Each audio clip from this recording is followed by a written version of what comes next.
It's time for the Voice of Reason podcast.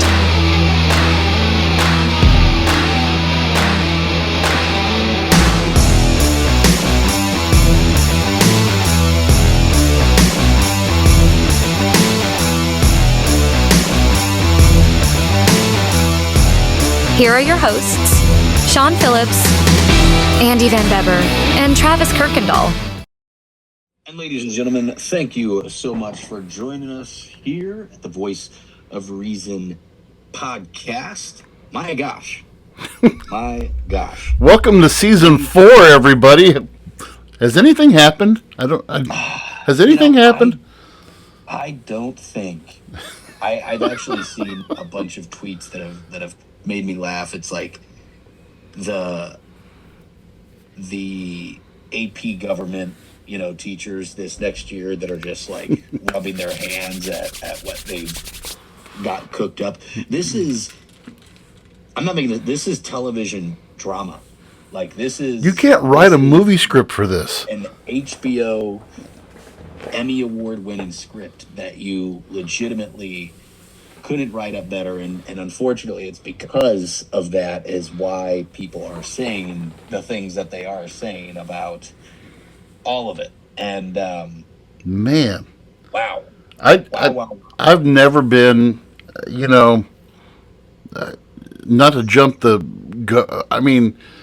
this is my 1981. I was 6 years old. Last time anything even remotely close with a president and a gun in the same. That was Reagan, correct? That was Reagan. Yeah. Mm-hmm. Yeah. And I would say, in your opinion, I've only seen videos of the Reagan incident. Yeah. But, who are you more surprised at failing? This is one of the craziest things. We were millimeters away from, I hate being graphic about it, but watching Trump's head explode on live TV. That would have been the craziest thing ever.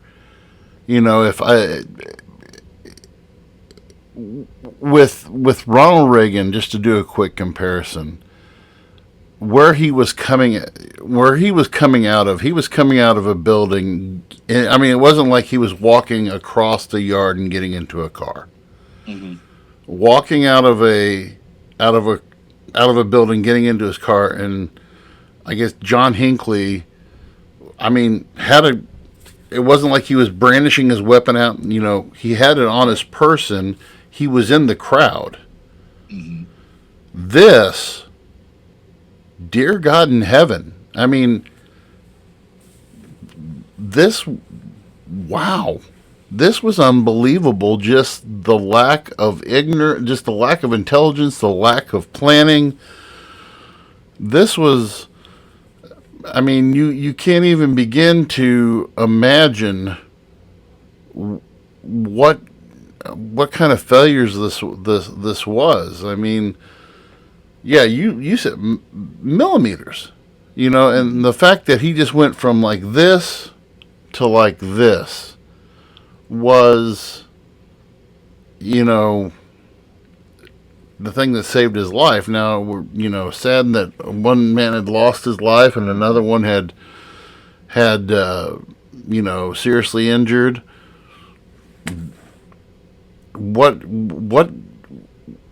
This is one of those things where I was like, I remember where I was at. I was actually up watching a concert on the town square. One of my buddies who I used to DJ with, he was doing and my phone buzzed. And I'd saw some TikToks earlier of people who were live at the rally, and I was like, oh yeah, good for you. Hey, go get indoctrinated. And then I see this and I'm like, what? And it was kind of weird because I had AP and Fox both come up with, AP comes up with the story. It says, loud banging noises at Trump rally, details to follow. And then 30 seconds later, Fox says, attempted assassination of Donald Trump. Just how the two reported it, like, oh, it's nothing, and it's The initial response was pretty alarming. Where were you? What was your initial thoughts when you heard of it? Where were you at? I was watching it live. Were you really? I was watching it live. So we, for those that don't, if you have a Samsung TV,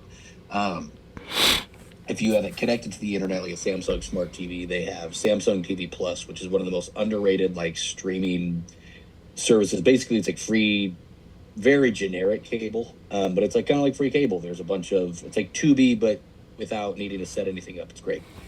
And there's like a dozen different PBS stations on it. Like CNN has some channels, but PBS has one. And like my dad and I were in the living room and just casually like flipping through channels, and he had just started to speak at the rally, and so we just left it on, and my dad was kind of on his phone, and I'm watching, and then all of a sudden I legitimately, he turned his head, and then I see the ear grab, and then go again, and then he ducks, and I watched it, and I was just like, did someone just try to shoot him? Like legit. Yeah. It took me a second, and then I just sat there and watched it, and it took a few minutes to kind of register like what legitimately had just happened. And what was crazy is, so I remember I texted you guys, you and Travis, and just said, hey, like, this just happened. But then after everything happened, and we kept the news on, and they were talking about, hey, we're pushing people out of here. There was, I don't know if we were still on PBS, but they go to like one of their B reporters. Clearly, they just like, if there's an extra person with a mic and a camera, they are talking to anybody that's on site. Right. And this guy goes up to this dude who's, kind of got this like Guy Fieri hair. Yeah, the BBC guy. And yeah, so it was BBC. So we switched over. So we're on BBC, and the guy just does that interview where he legit just breaks it down. Like, we saw this dude. We saw him up there. We're waving down at cops. We're hollering at him. He goes right up there. And at first, you could tell the interviewer is kind of like, like, are you sure? Yeah. And then the guy's like, no, they shot his brains out. And they're like, whoa, careful what you say. He's like, no, I saw the whole thing. And, it was nuts. Let me stop just with that report. If that dude wasn't, I'm sure something else would have come out sooner or later. Mm-hmm. But if that dude is not interviewed live on television, how much do you think we would have known, or when would we have known of what actually happened? That dude being interviewed on live TV, who saw the whole thing. I mean, that's the Zapruder film for the Kennedy assassination, like live on television. Yeah, I mean, and it really did, like, so the guy, he talks about it, and then that's when you start seeing a lot of the photos come out. You start seeing like the photos of the building, you see the guy's body, you start seeing all the stuff, and then all the comments are like, oh, that guy was not full of shit. Like, everything that he said was legit. Yeah. And then the reports of all these things that started to come out, were still allegedly, and again, I'd have to go back and deep dive and reread, but I saw a thing where it was like a police officer stuck his head up there on the roof, and the guy pointed his rifle at him, so he ducked down. And then, I mean, how much time went by between that? Like, so some cop knew that a guy was up there with a rifle, and just in the confusion, did him calling it up, did nobody pay attention? Like again, so many balls dropped. And we'll probably get into it next week as we learn more. But like you said, right before we got on, they are grilling it's the head of the Secret Service, correct? Yeah, and we'll play a few clips from that. We're recording this a little bit early, but I've got a few clips queued up. This this woman, and we're hearing this new term DEI, diversity. What is it? Diversity, something, something, inclusion.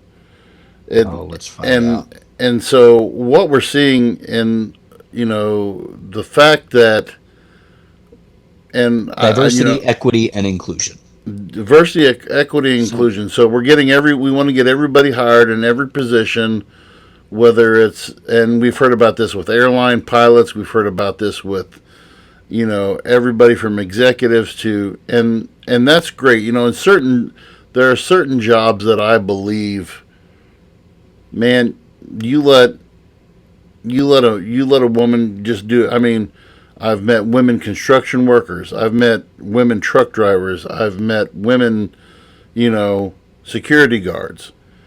But one of the early things that I heard about with this DEI thing and with hiring women in the Secret Service, man, when you see the video,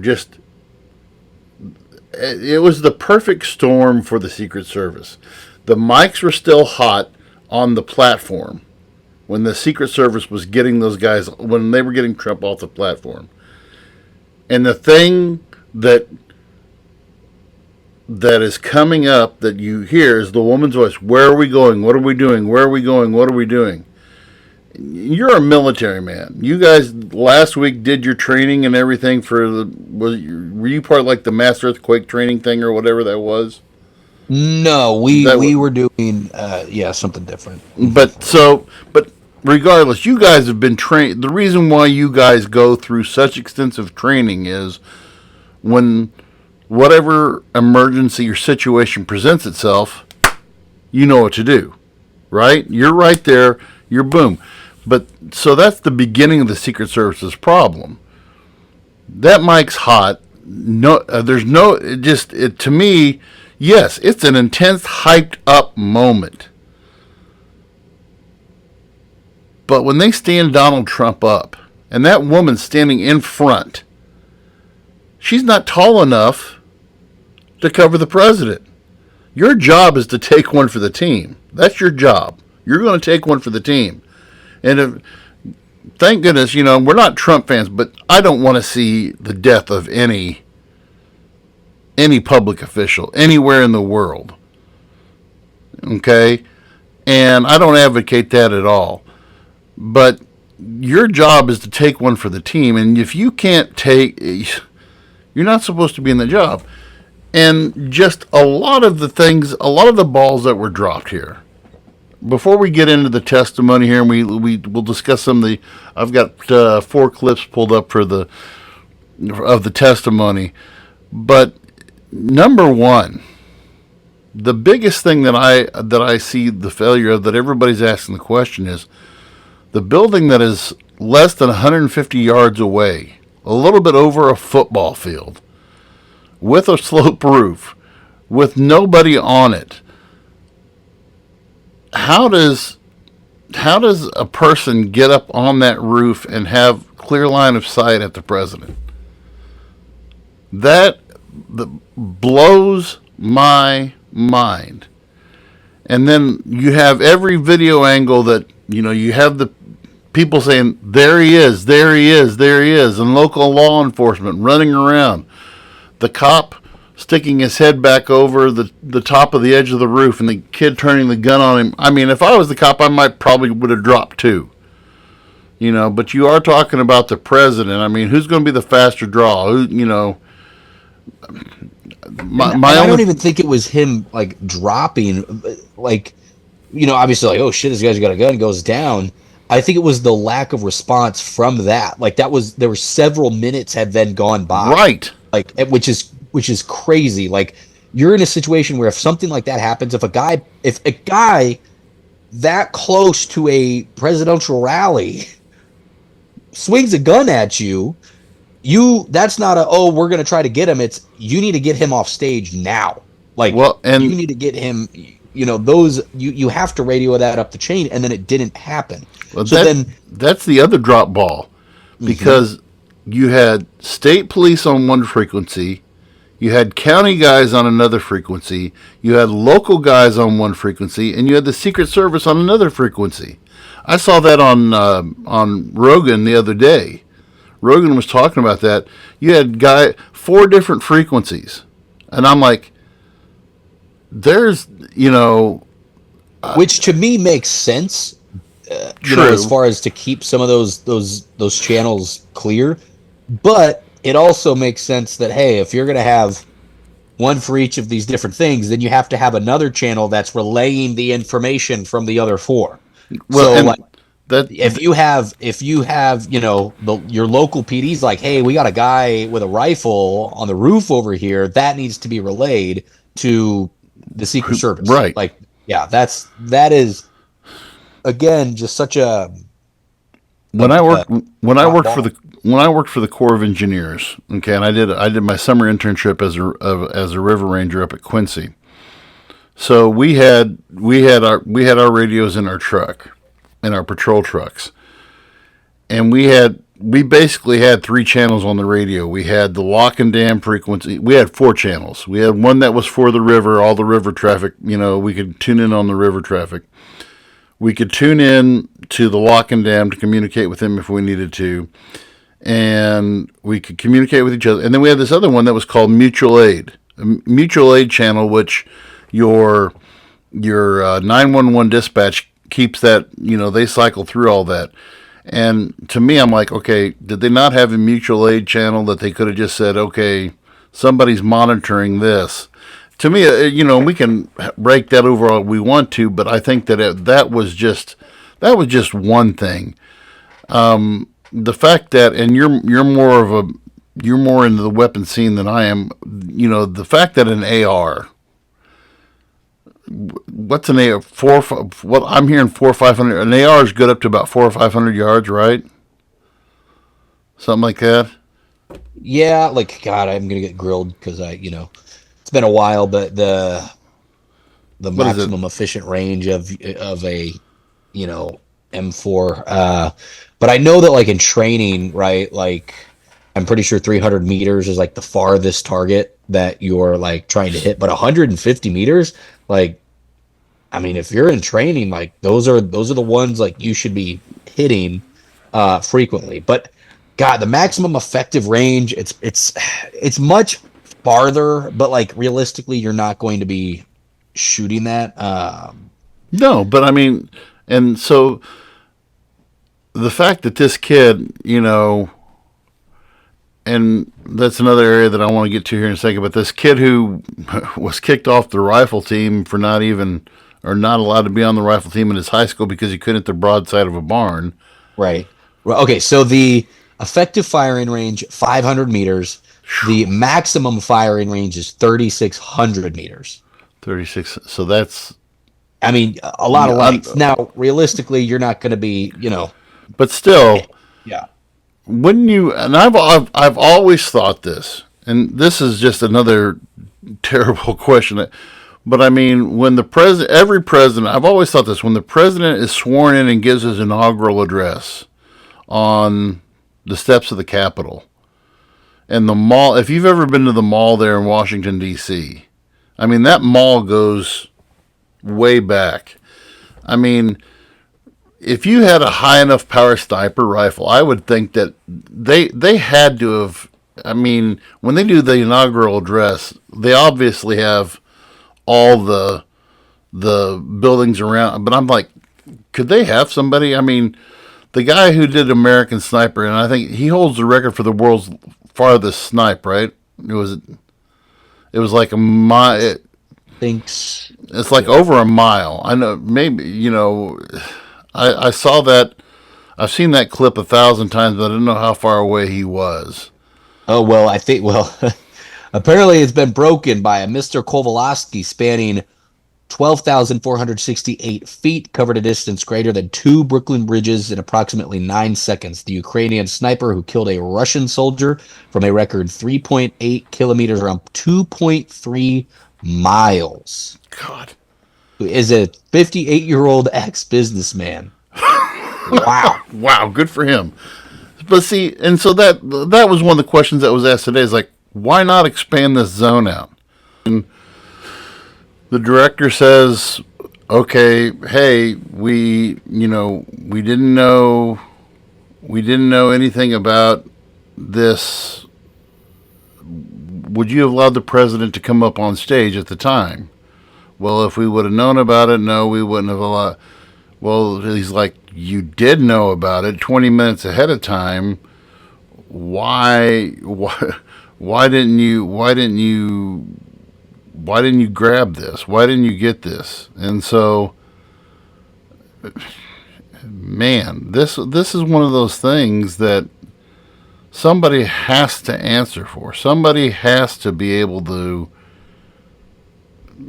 Jeez, I'm. And what's crazy is, as we were listening to that, I pulled up this video by Representative Eli Crane, and he's on the roof of that building where the assassination attempt took place, and like he's doing like a 360 as he's walking through. Like, people from the ground could have seen this guy. This is ridiculous how pretty open this area is. So the fact that this individual was up there, and I talked to a lot of Army guys about this while we were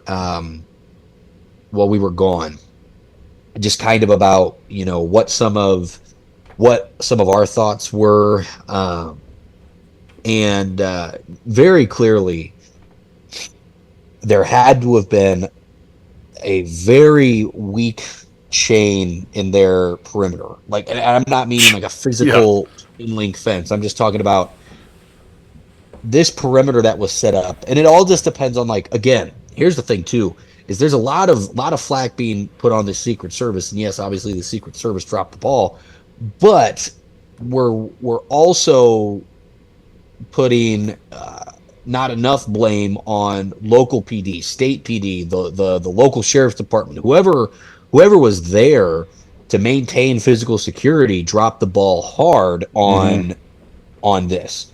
And yeah, just looking at that footage, we had talked about it. There's the video of, I believe it's the police sniper that ended up shooting back and killing the shooter, where he's at, like, in regards to Trump. He's kind of on a stand, and there were a lot of people like giving this guy a ton of blame, saying like, you have no business being in this situation. If you are second guessing, you look scared before you're shooting. And I saw a lot of actual snipers comment on this footage, and they're like, people are acting like all the time when you've got something in a scope that it is clear as day, like you're seeing it on a 40-inch TV, what you're aiming at. Right. It's not that simple. And you got to look at it from the perspective of them. If there's been nothing coming up to your channels, so like you've got a radio in, and there's nothing coming up about, hey, we got a possible shooter in this area. We've got a possible shooter in this area. Guy with a gun is here. If that communication is not coming through, okay, and you're doing your due diligence, you're scanning your perimeter, and then all of a sudden you think you see something on the roof, and then you line up and you train your line of sight. You now have this shooter potentially in your scope, but depending on the angle, because we don't have an exact angle from where he's at, you're trying to look, depending on how clear your line of sight is, you have no idea. Like, who's to say that could just be another police officer going to, or it's one of the things that I heard was, well, what if that's just somebody who wanted to get a better view to see the president? So that was one of the arguments I saw. Is like, again, obviously, before people are like, no, you can fucking tell the difference. I get it, but let's say that's just a reporter with a camera with a very long scope that is kind of trying to aim, and you can't really see from 150, 200 meters out. You can't see what it is, and then God forbid, before you actually confirm that this is someone with a gun, you shoot and kill some 20-year-old, that it's not a rifle. Let's say it was a camera. And then all of a sudden you shoot 20 feet behind the president. You know what I'm saying? Like Right. where they were, and the pandemonium, the chaos that's going to break out. You have to be right in that situation. Because here's the thing, we on the news we give cops a lot of flack about being wrong in a lot of situations, and a lot of these snipers were talking about how there have been times where they think they've seen something, they're not sure, they're trying to hone in, and boom, that's what shots are being already shot at them. So I think that sniper had great reaction time. Obviously, Well, yeah. didn't miss. The video, I mean, here's the thing with all of these, and I'll just call it what it is, conspiracy theorists who are putting these things out there. They're basing it on all of these cell phone videos.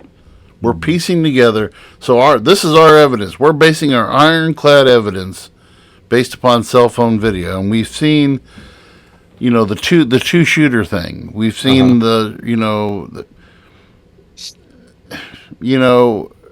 every piece of discussion we've heard has been, it came from that guy. We saw that guy. When it's a failure from top to bottom, that, and I'll start with this too. The local law enforcement was severely understaffed. They were severely understaffed, and so when Trump's people, and this came out in the Washington Post, that when Trump's people asked local law enforcement, okay, hey, are we good? And Trump's people include his Secret Service detail. Local law enforcement's like, we do not have the manpower that you're needing, because this wasn't like this was in Pittsburgh. This is in Butler, Pennsylvania, out in Bumblefudge. Okay, and so then Trump's detail talks to Secret Service and says, can you spare us more? Which is actually the next clip I want to get to, because this was the smoking gun. I'll just play this, and hopefully you can hear this one a little bit better, Sean. We'll see. Trump is shot, Secret Service spokesman Anthony Guglielmi said, quote, the assertion that a member of the former president's security team requested additional security resources that the U.S. Secret Service or the Department of Homeland Security rebuffed is absolutely false. The next day, Secretary Mayorkas said, that is an unequivocally false assertion. We had not received any request for additional security measures that were rebuffed. But 5 days later, the Washington Post said this, top officials repeatedly rejected requests from Donald Trump's security detail for more personnel. The next day, the New York Times said this, Mr. Guglielmi acknowledged that the Secret Service had turned down some requests for additional federal security assets for Mr. Trump's detail. So which is it? Because both statements can't be true. Were you guessing or lying when you said you didn't turn down requests from President Trump's detail? Neither, sir, and I appreciate the question. Well, what were you doing? Because those statements don't jive. So what I can tell you is that for the event in Butler, there were no requests that were denied.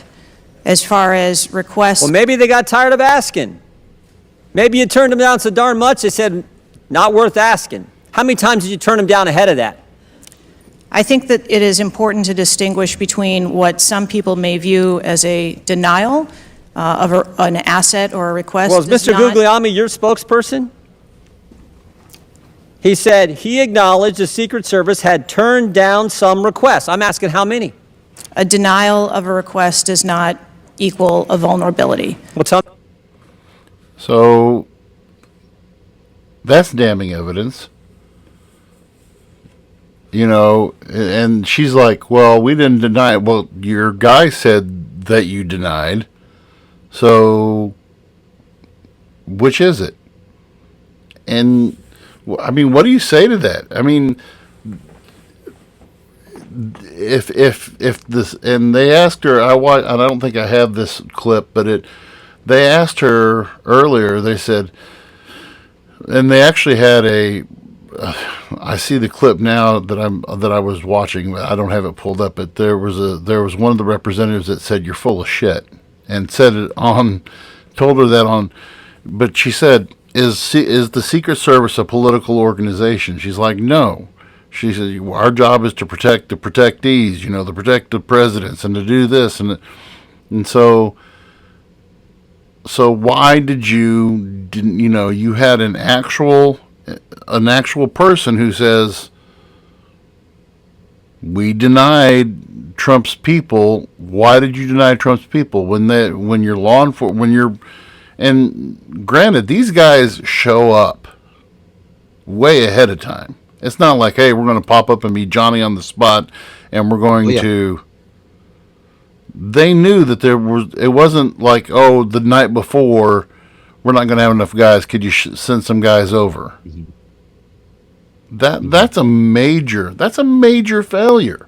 Yeah, I remember years and years and years ago, when I still lived in Iowa, when George Bush was running against John Kerry. John Kerry was doing a rally in Dubuque, Iowa, and like 2 weeks before the actual rally, the Secret Service was going through the downtown and getting up on roofs to just check to see, where they were going to be. And I don't know if they actually did or not, but I'd have to ask my dad. But I want to say they had posted up snipers on top of the roof where my dad was working at the time. Whenever the rally was in town, they do their due diligence. They go through and yeah, usually they set these these events are planned out. They're set up. They usually do the due diligence to ensure. And I'm almost wondering, this is one of those things where it's someone look at it and say, no one's dumb enough to get up on that spot because it's way too fucking in the open for anybody to, no one's going to run up there and go ahead because we've got our eyes on it from other angles. And clearly someone saw it and said, because I'm interested to see if we're ever going to, Joe Schmo, you and I, if we're ever actually going to hear of what they were able to get from his cell phone. How much planning did this kid actually put into this? Or did he just go, I'm rolling up there with my rifle and seeing if I can get a chance to take a shot? I saw a report. Let me see who it was, but I think I saw a report yesterday that the kid scouted the area with his drone. Let me see real quick if I can. And which is crazy is, did he scout it? Did they say he scouted it during the event? No. Okay, so it says, yep, here we go. AP News. Trump rally shooter flew drone over event site hours before the attack. So what's crazy about that to me is that they didn't have, at that point, they had already not had signal jammers and everything set up on site, which is crazy. Explain to us what you mean by when you say signal jammers. Okay, so as we've seen in the Russian and the Ukraine war, right? It's poor man's Air Force is using UAVs or these drones, these cheap, get them from Amazon, $100 drones, to load them up with explosives. They can drop mortars. They can pack C4 on them and fly them into people. They're poor man's Air Force. So the way that we stop these UAVs is essentially just jamming the signal of them. So at these political rallies, and if they're not, holy cow. So they run off of, I'm going to just dumb it down super simply. Let's just essentially call it a radio frequency. It might not be a radio frequency, but let's just call it a radio frequency. Mm-hmm. And we have the ways that we can stop these drones from flying over an area is there are devices that we can use that shoot off a signal that overpowers the signal that's coming from, let's just say, your remote control or your phone, however you're piloting this drone, it can essentially stop that, which would then land the drone. So if he scouted it just a couple of hours, what that tells me, as someone signal that, you know, jammers. or they weren't present during the event, or they're not using really powerful stuff. Like, because again, there's a lot of different ways you can do it. They like, sometimes soldiers are equipped. It almost looks like this futuristic, not like a ray gun, but almost looks like a big overgrown Yeah, like and it's got hair like dryer. It's and you got aim it, and you yeah. can just bring it down. Okay, So that's I'm what sure those that are. on site they probably had some people there, but they also have like actual, you know, like people that are sitting down at a computer that are just, you know, they have machines that are, let's just say, covering a certain range, because if anything comes in there, boom, they're knocking them down.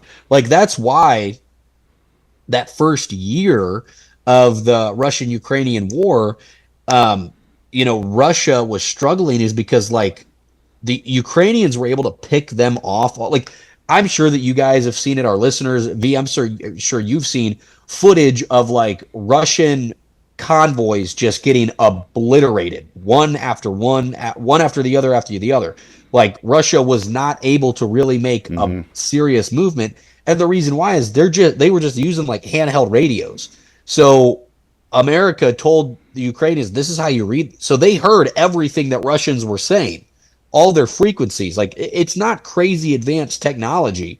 And so, you know, it's a lot of, believe it or not, a lot of the stuff that we use nowadays have really basic encryption. Like, did you know, if you have Ring, for example, like a Ring video doorbell, Yep. or you use, you know, that home security, Anybody can patch in with on it. well, not only that, but you can go to Amazon and buy a $2 little clicker that will put off radio or air, like radio frequencies, so that will basically, if you open a window that has a sensor connected to it, you just press that button and you open it and close it, and that system will never know that window opened or shut.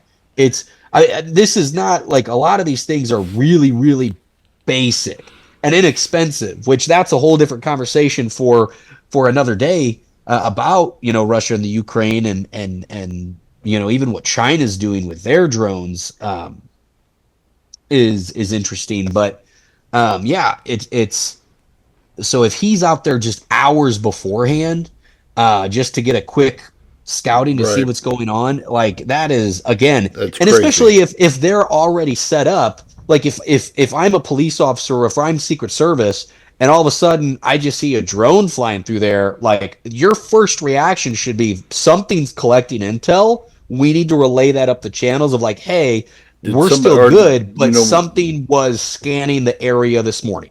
Yeah, that's You know? that's crazy. The last thing I'm going to play before we talk about our other issue briefly, this is Representative Moskowitz. I think this guy was from Florida, I believe. He's represented from one of the Florida districts, and he brings up another good point. So we'll play what he has to say. There's going to be accountability. I understand you don't want to give us names.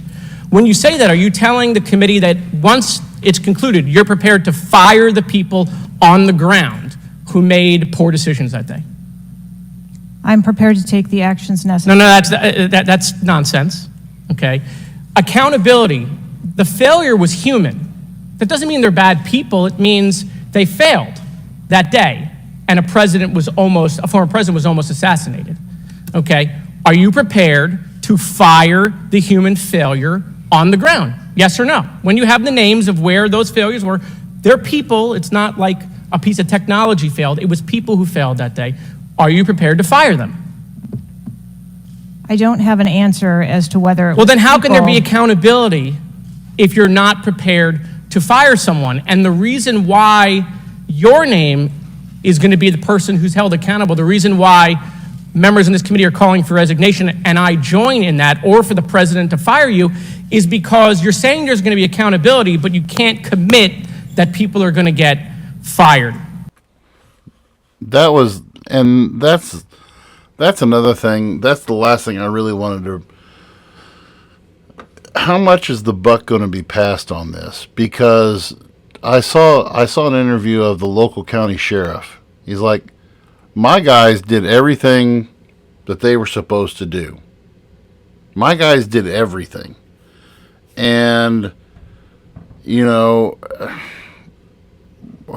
going to take the responsibility? Somebody's got to take the responsibility, because this Secret Service lady, she's been, I'll just call it what it is. She's been pretty obstinate, and from some of the stuff that I've seen and I've watched in her testimony,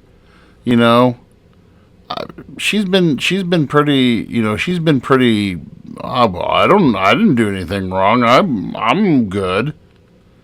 No, you failed pretty bad. Go back to what you said earlier. Think about, let's go with worst case scenario if it would have happened. What happened if he would have had his brains blown out on live TV? Somebody's going to have to answer for that. Yeah. And the fact that this woman is not willing to step down and not willing to, I don't know. And I feel like, as we kind of get into our next topic, I think it's kind of, ironically, I think Biden might be the first one in a line of these, people that is willingly stepping down from a, major position, when obviously there's a lot of red flags around the situation. Hell, it took the board of directors to kick Vince McMahon out when he was, yeah, when he was riding high on all the sexual assault allegations, and when TKO did their buyout. So it is now that the cat is out of the bag, and we do know that President Biden is not going to run for re-election. This is going to create a very unique. V, off the top of your head, has this happened before in? So, from two instances, obviously, since term limits have been set, I know that Washington said I'm not running again. Right, and one of the things that so 1968 was when President Johnson said I'm not running for re-election, and he was in the midst of the Vietnam War. Mm-hmm. He didn't feel quality. He just had enough. And other than that, you had Gary Hart. So Gary Hart was a guy who had run for president. It was in he was the president. Okay, so he was kind of in the same situation that Biden is in. They hadn't had the convention yet. Okay, so Gary Hart, who was a I forgot what he was. What was he? I'm trying to look for it here. But he had an extramarital affair that all these pictures came out with him but it was before the election in 1988. Okay, so in 1988, the guy they had running against Bush, which they ended up throwing in there, was Michael Dukakis. Okay, Michael Dukakis, Gary Hart. It's like this: Gary Hart was going to win. George H.W. Bush, he wasn't the shining beacon that Ronald Reagan was, but he was strong. And Gary Hart was not a spring chicken. Yeah. But he was younger dude, and so this guy, I'm trying to find the exact date of when it was that he dropped out. But it was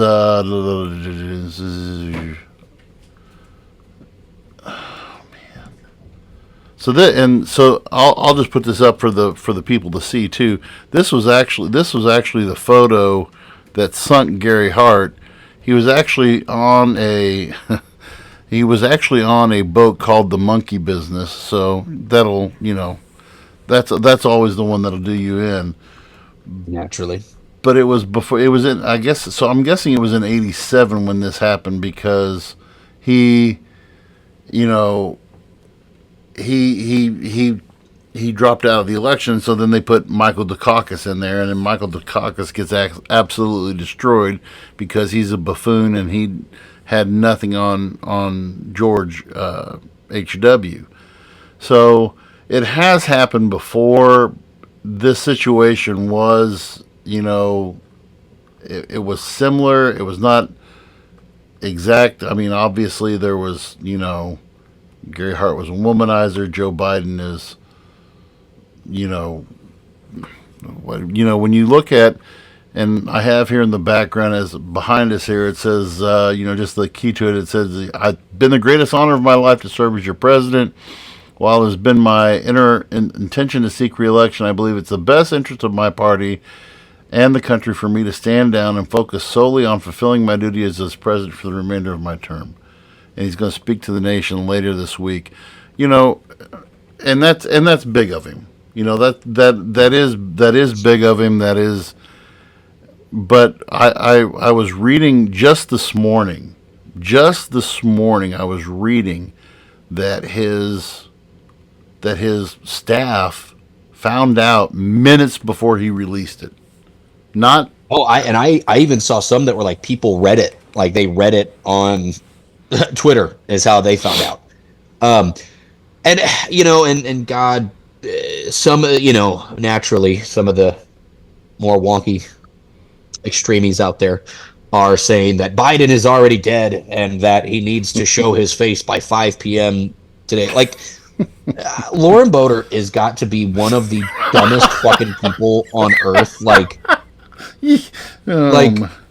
my thing is, lady, you tried giving your man a hand job in the middle of a theater. Like, you have just shut up. Just ride the wave of whatever you're riding on and be gone. Like, be gone. But people forget, Biden has COVID, or had COVID, and is since recovering. And, now mind you, is the argument to be said, like, well, then who, like, if he has to recover, if it's going to take him several days before he can even address the nation, because my thought on it was he's taking his time, because if he's sick, we already know what his actual mental health status is. You throw COVID on top of that, the guy probably can't literally put mashed potatoes down his throat. You got COVID, you feel like garbage. Yeah, like, so I'm not surprised that he's waiting to speak openly until he is fully recovered. In that same breath, like, we should have done a temporary, like when he had his colonoscopy surgery, we should have had Kamala swear in and be like, I'm acting until he's functional. And we've done that before. Well, no, correct. That's what I'm saying, is like, Kamala, believe it or not, is technically has been the first ever woman president before, because of when she has had to take oath as the active president. And I remember the first time I saw about it was legit. Biden had a colonoscopy, which they put you out for. So while he was out for surgery during his recovery, which is like 24 hours, she was sitting president. So, I mean, there are things that should be done. I am interested. I saw a thing, and I hope it's not true, but I am interested to see if, now that Biden knows that he's not coming back, or, even, if he's known for a while, whatever the case may be, a couple things. I'm actually very interested to see if all of the things that he's been saying, like, hey, we're going to get done. I'm interested to see if he would risk it and put the presidential orders on some of those things. And because here's the thing. He's got nothing to lose. Well, that's the thing, is, he has nothing to lose. In case you forgot, he could even do shit that would technically be considered illegal and he now has Presidential immunity. Yes. immunity, brother. Yes. So, and here's the thing: is he could run he could run the chain on a bunch of things, and then just leave it to the Supreme Court, the House, the Senate to fucking deal with. He could say, "Boom, it's done." Now, mind you, if Kamala is the one that's going to be the nominee, that sets her up for failure because then Trump just goes, "What do you have to say about this? Like, what about this laundry list that Grandpa left for you to try to clean up?" So, but here's where we'll probably deep dive into this next week. Yeah. A little bit more. But one of the big things is we are less than 4 months. There's less than 100 days now, or we're about at 100 days until the election. And we do not have a nominee from the Democratic Party that was legitimately voted for by the American people. Okay, where if the person that's delegated, those delegates are not coming from the votes of the people. And I saw a very interesting thing that had the Democratic Party done it justice, because here's I don't want to get into the weaves on, because I am not so much a conspiracy theorist. However, how this is being handled towards the end here, of how essentially the DNC elites are putting whomever they want to be in that position, it raises a lot of red flags of like, yes, 2020. Let's talk about those 81 million votes. Let's have a legitimate conversation about it, because for 4 years you guys have been trying. You've been saying one thing, and now look at how this situation has presented itself. And God forbid another record-breaking, number of people show up to vote, because I just, as crazy as it sounds, we talked about it 2 weeks ago, how things were not looking good for Biden. We talked about it because we hadn't had a show, but we talked about how the assassination attempt helped Donald Trump. Now we get into a situation where, even though I think Biden would have lost, I don't think there is anyone that the DNC legitimately believes that they can put into Biden's position to beat Donald Trump. The only person, and hey, all I'm saying is I don't think it's going to happen this year. But in 2028, you bet your bottom dollar, Michelle Obama is going to run for president. If she does, her last name will get her in alone. Her last name. I mean, that is why I was having this conversation with myself the other day, going like, there's no way they do that. There's no way that they go like, we have to just put the most popular person that we can do, because that's the thing is Michelle Obama is legitimately the only one that like everyone in the United States knows who she is. That's the thing is like people know who Kamala Harris is and they don't already like her. Like you cannot take the Democratic representative from Pennsylvania, put him on and go, this guy's going to beat Trump. It's not going to happen. Like you have to get a name brand, and it has to be Kamala. Kamala is the only one, and unfortunately, she's younger and just as inept as the guy with dementia. So. And there is a short list. I was watching the news last night, and there's a short list of people, and we'll get more into this next week when we can go deeper dive into this, because I believe the Democratic National Convention starts next Thursday or Friday. So, but there is a short list of I saw 6 candidates, 6 pictures on the. One of them happened to be our lovely governor from Illinois, J.B. Pritzker. Yep. Your boy Gavin Newsom from out there in California was another one who was on that short list. I've heard. I don't know if it's on that list, but I've heard a name I keep seeing a lot that for Kamala to pick as a running mate is Mayor Pete. Yeah, I've seen his name pop up a lot. But here's the thing, God, you know how crazy it's gonna, because how does that again? not everything is Star Wars, but everything is Star Wars when, like, I'm going to nerd out a little bit. You look at what Chancellor Palpatine took his position. That was a clear stealing of democracy. All right, and this is what is happening at the DNC.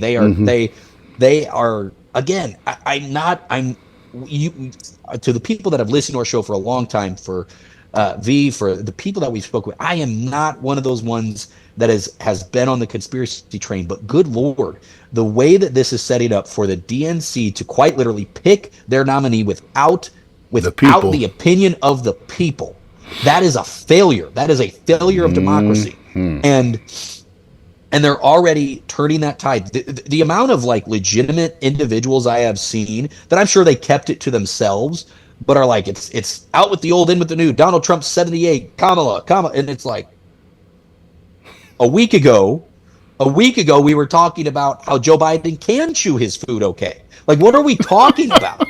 So you've lost the narrative. Oh, man. You've lost the narrative to push that this guy's too old. And I don't know. I was looking forward to see the JD Vance Kamala debates. I was because that would have been great. That would have been great. So I was genuinely getting excited to see those debates happen. We're not now. If it's Kamala and Trump, like, Trump doesn't have to say anything. No, he doesn't. He just has to go. Mm-hmm. And so whoever her running mate is going to be, it's going to have to be. And all I'm saying is, pack a lunch. We talked about this years ago when the DNC ran Robert Kennedy Jr. out of the building. Could he have been the saving grace that the DNC needed in a situation like this? Maybe. Yeah. But they did him dirty, and now I am probably all week long going to have that committee playing in the background, because it'll be very interesting to see how the delegates from all these different states start, and there's going to be boos. And oh my God, it is going to be the one thing that I can say is even more so than in 2020. I think that there was a bigger divide amongst Republicans in 2020. Democrats are going to have it this time around. Democrats are going to rip themselves apart, and that's the thing is, some people said it best. Trump has a very 2008 Obama feel. This is everyone is on board. Everyone is running full circle. And I tell you what, and this is something that I'm just saying, believe it or not, there are a lot of like-minded veterans that are very, I would say, like, not quite not quite union, but they vote kind of the same way unions do. They're very benefit-minded individuals. And the Teamsters are voting Republican this year. Yes. Yeah, that's nothing we'll cover next week. Yeah. We will. But also, Trump has been asked about Project 2025, which I think is another thing we should talk about a little bit. A thing that I don't necessarily think is going to pass anyway, but even Trump has said that shit's too much. That they're doing way too much. Yeah. And you take that response and you show that to a lot of vets that are kind of on the fence because their vote goes where the benefits go, and you have Trump saying that that's not something that he's on board with. That opens up a lot of doors. And needless to say, we have enough material to cover a couple podcasts for the next few weeks. Oh, 100%. So anyway, everybody, thank you for joining us. Episode 1 of Season 4, Voice of Reason, in the books. A great way to premiere it. And yes, as we continue to drive things home, as we get closer to election week, be here, stay informed, do your due diligence. Definitely. And we can't stress that enough. Now is the time more than ever to do your due diligence. Go on the websites, try a bunch of different ones. You can go to CNN.com, Fox.com, PBS, and just type in, go to the vote section and start to read about some of these candidates and with where your thoughts align. Look, there's you might be surprised. I've been surprised before at where my Where you're- own political, right. my where I Where was you're kind at of on with. the spectrum, right? Yeah, so definitely look at it and be informed. Vote, vote in your local elections. Those are coming up. Those are, if not even more important, vote on your local elections. And yeah, and again, from the bottom of our heart, it's been an awesome 4 years, and we're only going to keep them coming. Thank you all so much for joining us. Thank you for listening, and I'm sure you guys are going to hear from us next week. We'll talk See to you you later. next time. Thanks for listening to the Voice of Reason podcast. Check out our previous shows and clips on Facebook, YouTube, and TikTok.